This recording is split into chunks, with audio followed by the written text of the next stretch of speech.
हम कर रहे हैं chemical reaction and equation and ये 10th क्लास का चैप्टर नंबर 1 है एनसीईआरटी के according.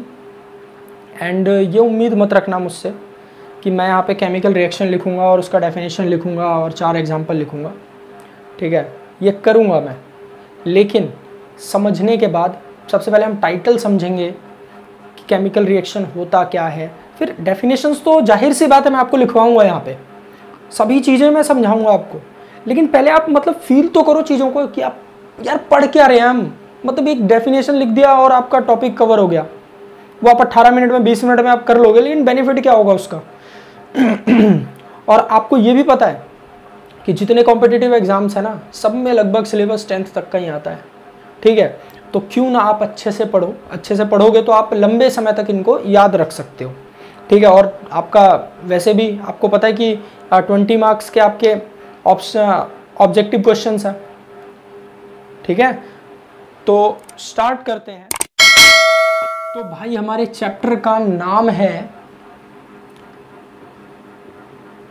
Chemical reaction and equation. Chemical reaction and equation, and ये chemical reaction and chemical equation है, तो भैया इसको हम समझेंगे बाद में।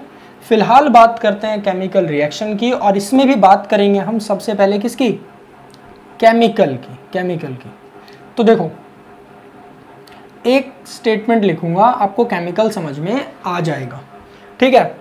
All the matters are made up of chemicals. जी हाँ, जितने भी मैटर्स हैं, ठीक है, वो सब किससे मिलकर बने हैं, केमिकल्स से मिलकर के बने हैं।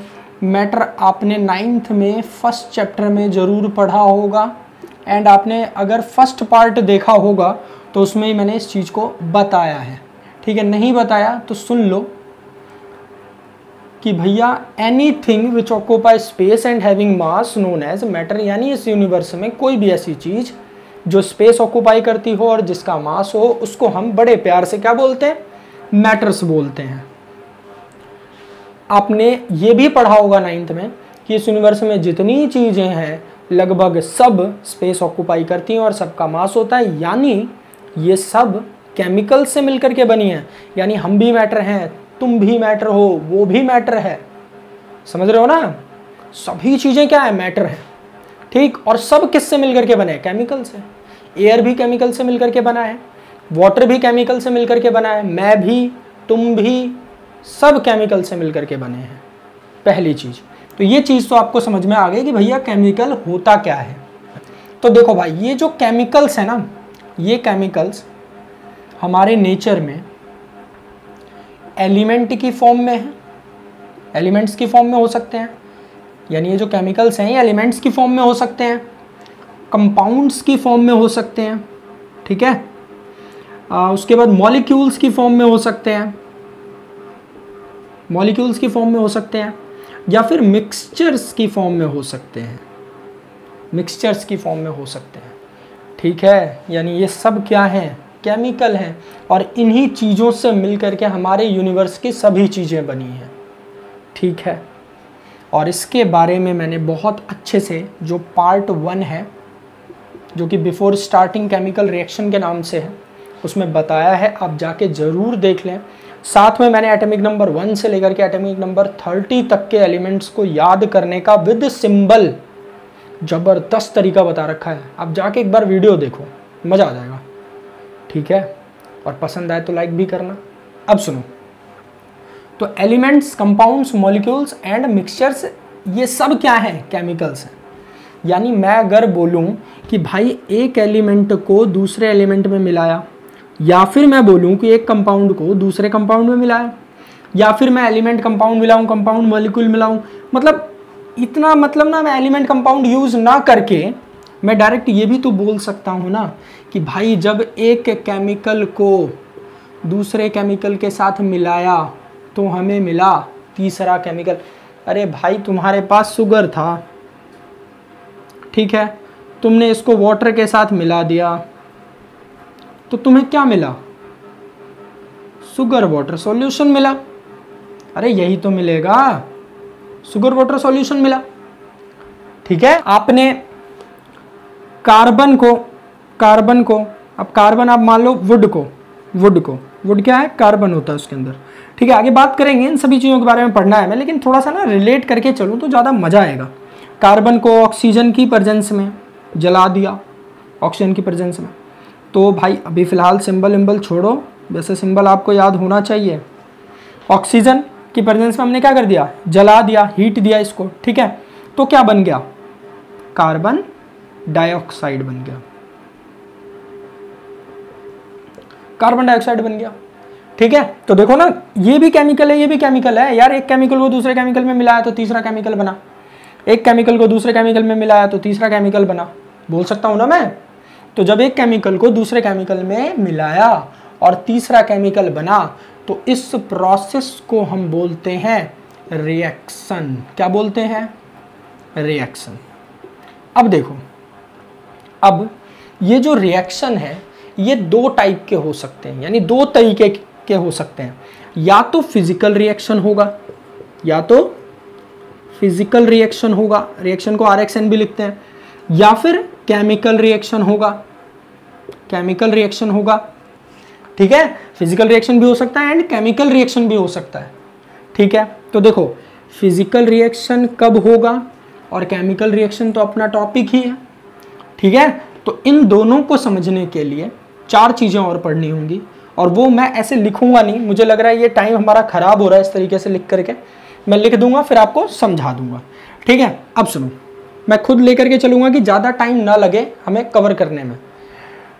तो देखो, फिजिकल रिएक्शन के लिए हमें पढ़ना होगा physical properties, physical properties and physical change, कि भैया फिजिकल चेंज क्या होता है, फिजिकल चेंज का मतलब क्या होता है। एंड केमिकल रिएक्शन को समझने के लिए हमें chemical properties and chemical change को समझना होगा। ठीक है, तो ये सब आप नोट कर लो। फिर मैं यहाँ से ना आपको बताता हूँ, यहाँ से कि ये फिजिकल प्रॉपर्टी क्या होता है, फिजिकल चेंज क्या होता है, chemical property and chemical change क्या होते हैं। ठीक है, तो आप इतना नोट कर लो पहले। केमिकल रिएक्शन का डेफिनेशन क्या कहता है? भाई डेफिनेशन कहता है कि chemical reaction is a change, chemical reaction is a change in which, एक प्रकार का चेंज है। अब बताया मैंने कौन सा चेंज है? केमिकल चेंज है। Chemical reaction is a change, कौन सा change? Chemical change. Chemical reaction is a change in which one और मोर सब्सटेंसेज, अब आप सब्सटेंसेज बोलो या केमिकल्स बोलो, बात एक ही है। ठीक है, आप भी जानते हो, मैटर बोलो, केमिकल बोलो, सब्सटेंस बोलो, मॉलिक्यूल बोलो, कंपाउंड बोलो, एलिमेंट बोलो, सब सेम है, तो सब्सटेंस बोलो, अच्छा लग रहा है। अ chemical reaction is a change in which one और मोर सब्सटेंस, जब एक या एक से ज़्यादा, एक या एक से ज़्यादा केमिकल आपस में मिलते हैं। ठीक है, रिएक्शन, रिएक्ट करने का मतलब क्या हुआ? रिएक्शन करते हैं to form new substance, to form new substance. ये दोनों मिले और इन्होंने C3 एक नए सब्सटेंस को बना दिया विद डिफरेंट प्रॉपर्टीज। इसकी जो प्रॉपर्टीज होंगी, ध्यान रखना, इसकी जो चीज़ इन दोनों ने मिल करके बनाया है, इसकी जो प्रॉपर्टीज हैं वो डिफरेंट होंगी। क्या होंगी? डिफरेंट होंगी भाई। किससे? इन दोनों से। क्लियर है? यानी ये दोनों मिल करके और इसको बना रहे हैं, लेकिन इसकी जो प्रॉपर्टी है वो इन दोनों से बिल्कुल ही डिफरेंट होंगी। क्लियर? तो हम कहेंगे कि कौन सा रिएक्शन हुआ है? केमिकल रिएक्शन हुआ है। जैसे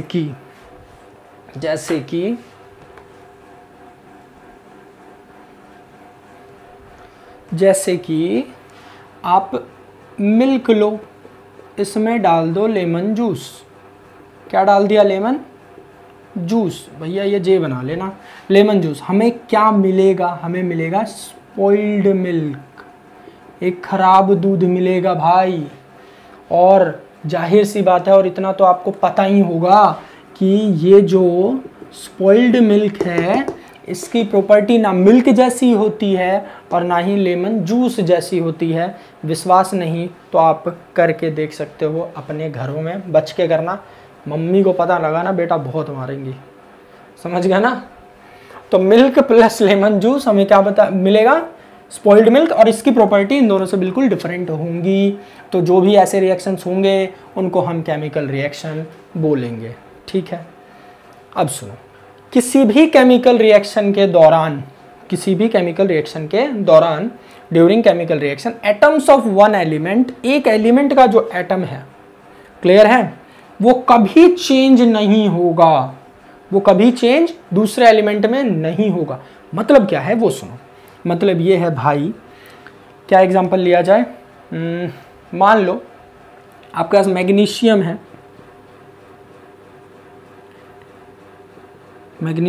आपने इसको ऑक्सीजन की प्रेजेंस में जला दिया भाई, क्लियर, तो तुम्हें मिलेगा मैग्नीशियम ऑक्साइड, क्लियर है।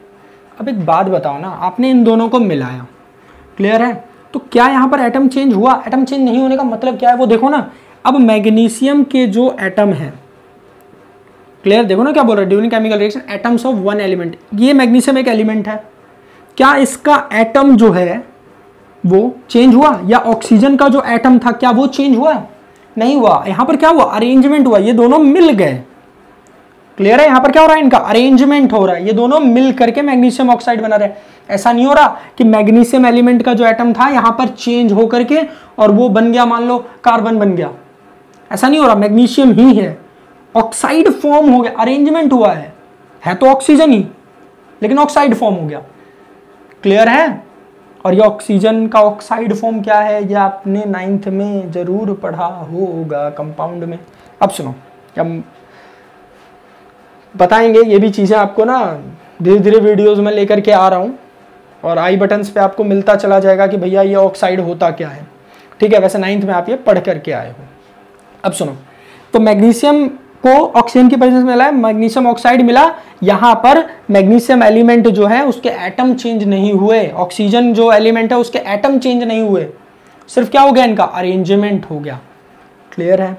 तो केमिकल रिएक्शन में अरेंजमेंट होता है, कभी भी एलिमेंट गायब नहीं होगा, जो एलिमेंट के एटम्स हैं वो कभी गायब नहीं होंगे, क्लियर है। आपने हाइड्रोजन लिया, आपने ऑक्सीजन लिया, दोनों को रिएक्ट करा दिया, वाटर बन गया, लेकिन उस वाटर के अंदर हाइड्रोजन भी होगा, ऑक्सीजन भी होगा। ऐसा नहीं होगा कि उसके अंदर कुछ नया आ जाएगा, कि उसके अंदर ना मतलब आ गया, जिंक आ गया, बोला नहीं मैं भी आ गया, ऐसा नहीं होगा कभी, क्लियर है। कुछ भी चेंज नहीं होगा, क्लियर है, बात समझ में आ गई। अब सुनो, तो ये था ड्यूरिंग केमिकल रिएक्शन क्या होता है। अब भाई मैग्नीशियम है, प्लस में क्या ऑक्सीजन है, और हमें क्या मिला, हमें मिला मैग्नीशियम, क्या हो गया है, मैग्नीशियम ऑक्साइड, क्या मिला, मैग्नीशियम ऑक्साइड मिला, क्लियर है। तो ध्यान रखना, जो दो चीजें रिएक्ट कर रही होंगी, और रिएक्ट हमेशा लेफ्ट हैंड साइड वाली करेगी, क्लियर है, ये दोनों क्या कर रहे हैं, रिएक्ट कर रहे हैं, तो हमें मैग्नीशियम ऑक्साइड मिल रहा है, तो इनको हम बोलते हैं रिएक्टेंट, क्या बोलते हैं, रिएक्टेंट्स, ठीक है। एंड रिएक्ट करने के बाद जो मिलेगा उसको बोलते हैं प्रोडक्ट, क्या बोलते हैं, प्रोडक्ट, क्लियर है। और जरूरी नहीं कि केमिकल रिएक्शन में ही रिएक्टेंट एंड प्रोडक्ट्स होते हैं। आप जब शुगर एंड वाटर को मिला रहे हो और शुगर वाटर सॉल्यूशन मिल रहा है, तो sugar and water are reactants, and जो शुगर वाटर सॉल्यूशन आपको मिला है वो प्रोडक्ट है, क्लियर है। तो तो रिएक्टेंट एंड प्रोडक्ट तो आपको समझ में आ गया होगा। और ध्यान रखना, इस एरो को आप पढ़ सकते हो क्या, गिव्स, यानी प्राप्त हुआ, मिला क्या हमें, क्लियर है। यानी magnesium plus oxygen gives magnesium oxide, ठीक है। अब देखते हैं कि रिएक्टेंट एंड प्रोडक्ट्स का डेफिनेशन क्या होगा। तो देखते हैं रिएक्टेंट्स एंड प्रोडक्ट्स के डेफिनेशन को। तो देखो रिएक्टेंट्स में क्या है कि a substance which take part in a chemical reaction, किसी भी केमिकल रिएक्शन में, ठीक है, वो सब्सटेंस जो रिएक्ट कर रहा हो या जो रिएक्शन के लिए क्या ले रहा हो, हिस्सा ले रहा हो, part, a substance which takes part in a chemical reaction. आप ये भी बोल सकते हो जो केमिकल रिएक्शन में पार्ट ले रहा हो, या फिर आप ये भी बोल सकते हो कि a substance which react in a chemical reaction, a substance which react भी बोल सकते हो आप, रिएक्ट्स, ठीक है, इन अ केमिकल रिएक्शन। किसी भी केमिकल रिएक्शन में जो रिएक्ट कर रहा होगा वो रिएक्टेंट होगा, और रिएक्ट करने के बाद जो रिजल्ट निकलेगा, ठीक है, the substance produces as a result, यानी रिएक्ट करने के बाद जो रिजल्ट मिला वो रिजल्ट क्या कहलाएगा, प्रोडक्ट कहलाएगा। तो ये था रिएक्टेंट एंड प्रोडक्ट। अब डेफिनेशन देख लेना, कई बार पूछा भी जा सकता है, नहीं भी। दूसरी चीज क्या है, examples of chemical reaction in our daily life. Examples of chemical reaction in our daily life, यानी डेली लाइफ में भी हम कुछ केमिकल रिएक्शंस को फील करते हैं, ठीक है। कौन कौन से हैं? पहला, सॉरिंग ऑफ मिल्क, दूध का खराब हो जाना, दूध खराब हो जाता है कई बार गर्मियों में। एंड कुकिंग फूड, खाना बनाना, ठीक है, ये भी क्या है, जो कुकिंग फूड, खाने का जो खाना बनता है ना, बनने के बाद हमें एक न्यू चीज़ बिल्कुल मिलती है, आलू बैंगन फलाना ढमका सब मिक्स होकर के हमें एक नई चीज़ मिलती है। क्या आप उसमें से सबको अलग अलग कर सकते हो? करके देखना, नहीं कर पाओगे, ठीक है, तो वो भी केमिकल रिएक्शन है। डाइजेशन ऑफ फूड, खाने का पचना, जो डाइजेशन ऑफ फूड है वो भी केमिकल रिएक्शन है। इसके बारे में ज़्यादा बोलना बेकार है, ठीक है, जानते हो आप कि आप उसमें से वापस खाना नहीं बना सकते। रेस्पिरेशन भी, क्योंकि आपने ऑक्सीजन लिया है, बाहर कार्बन डाइऑक्साइड निकाला है, तो क्या आप कार्बन डाइऑक्साइड में से ऑक्सीजन को अलग कर सकते हो? नहीं कर सकते।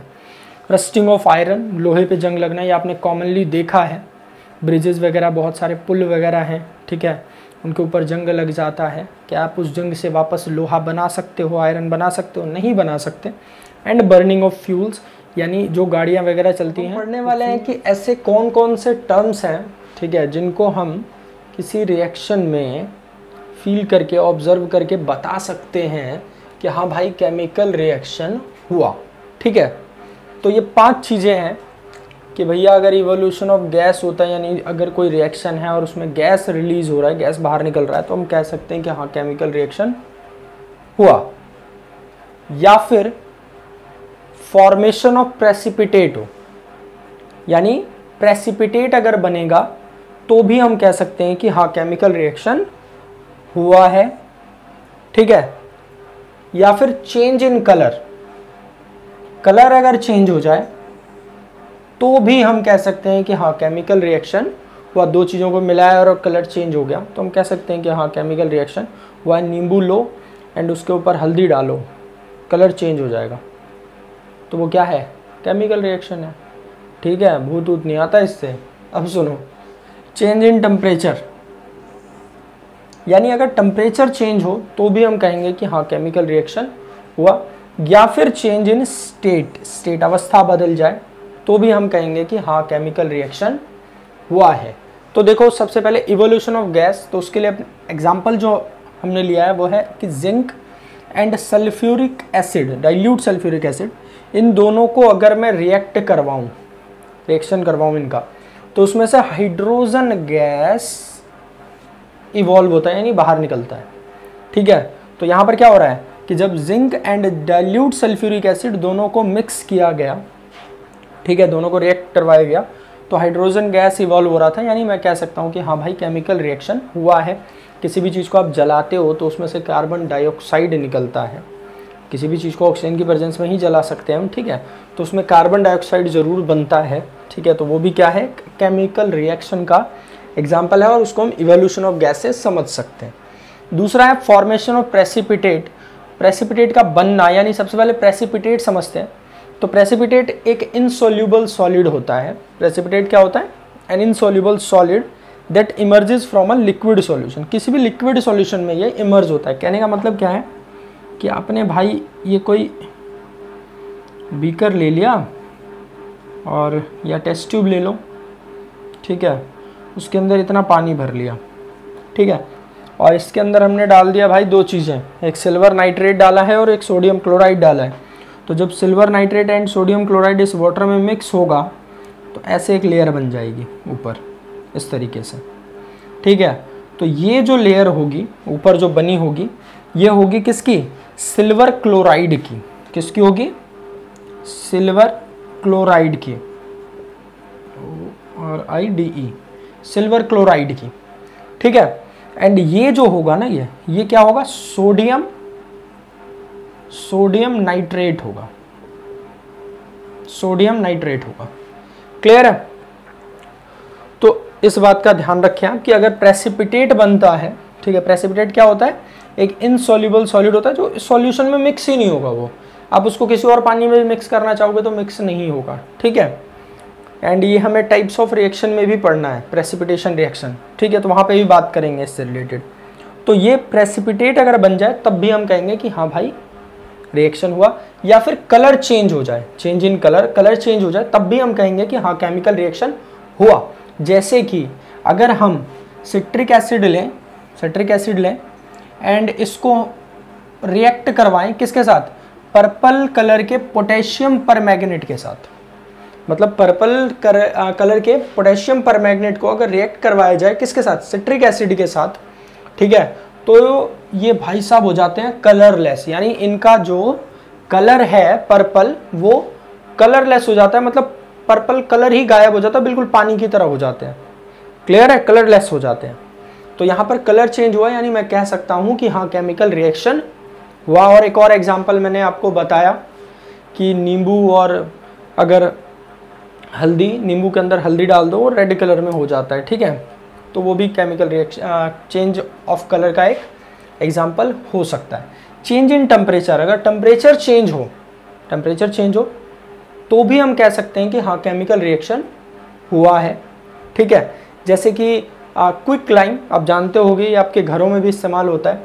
Quick lime and water, quick lime और वाटर दोनों को अगर हम मिक्स कर दें, ठीक है, स्लैग लाइम बनाने के लिए, ठीक है, तो टेम्परेचर ना बहुत लगभग 100 डिग्री सेल्सियस टेम्परेचर हो जाता है उसका। मतलब आप अगर उसको पानी में नहीं मिलाओगे तो आप उसको हाथ में रख सकते हो, ठीक है, लेकिन अगर आपने उसको पानी के साथ मिला दिया क्विक लाइम को, ठीक है, तो इसका टेम्परेचर 100 डिग्री सेल्सियस पर उबलने लगता है बिल्कुल एकदम, ठीक है। तो ये मैं कह सकता हूँ कि यहाँ भी केमिकल रिएक्शन हुआ। एंड चेंज इन स्टेट, अगर वैक्स है और वैक्स को हम क्या करते हैं, जलाते हैं, कैंडल आप जलाते हो, तो उस केस में क्या होता है, water, when wax is burn then water and carbon dioxide are formed. Water बनता है एंड कार्बन डाइऑक्साइड बनता है, यानी वैक्स जो है वो क्या है, सॉलिड है। और जब हम इसको बर्न करते हैं, ठीक है, तो ये वैक्स किस में चेंज हो जाता है, वाटर में एंड CO2 कार्बन डाइऑक्साइड में, ठीक है, जो कि एक लिक्विड है और दूसरा क्या है, गैस है। तो अगर स्टेट भी चेंज हो रहा है, क्योंकि ये वैक्स तो हमारा सॉलिड था, सॉलिड वाटर में चेंज हो रहा है यानी लिक्विड में चेंज हो रहा है, एंड CO2 यानी गैस में चेंज हो रहा है, तो स्टेट भी अगर बदलता है तो हम कह सकते हैं कि हाँ भाई केमिकल रिएक्शन हुआ। तो ये 5 चीज़ें थी, इनके बेसिस पर हम कह सकते हैं कि हाँ केमिकल रिएक्शन हुआ है, ठीक है। तो आप इसको नोट कर लो, फिर हम नेक्स्ट टॉपिक देखते हैं।